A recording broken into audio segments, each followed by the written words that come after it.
Today we're going to talk about resilience. Resilience is the ability of material, after being bent, compressed, or stretched, to snap back to what it was before. In common parlance, it is the capacity to recover from adversity. Resilience is good. Extreme resilience is even better.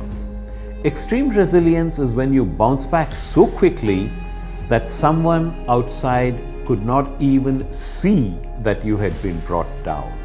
Bodhidharma was a famous Buddhist teacher and is credited with spreading Buddhism through China into Japan, where it eventually became Zen.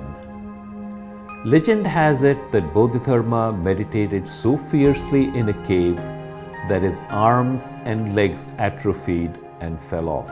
So a Dharma doll modeled on Bodhidharma does not have any limbs. It is heavily bottom weighted, so you cannot knock it down. Roll it onto its side and it bounces back. Hit it 10 times and it'll bounce back 10 times.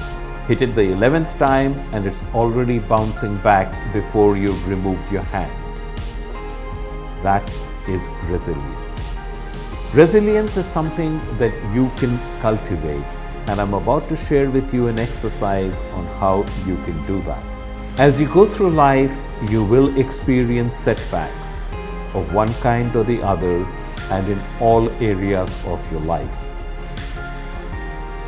Most of us permit setbacks to take us down emotionally, and some of us even spiral down into depression.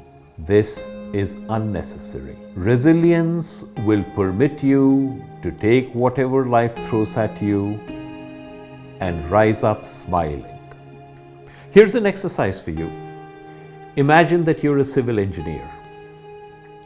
I'm a county executive and I call you into my office and I want a road built from place A to place B. And between place A and place B, there is a forest, a swamp, and a mountain.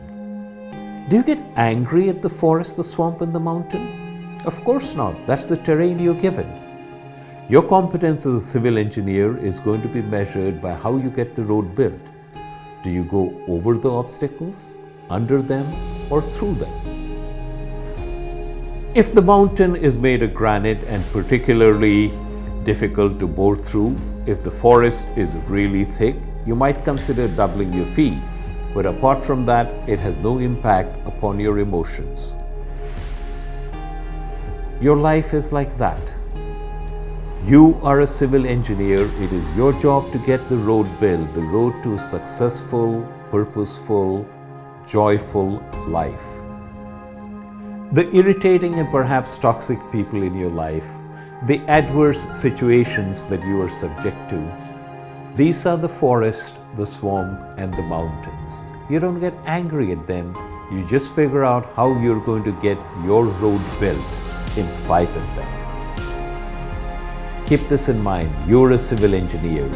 You and you alone are responsible for building the road of your fulfilled, joyful, purposeful existence.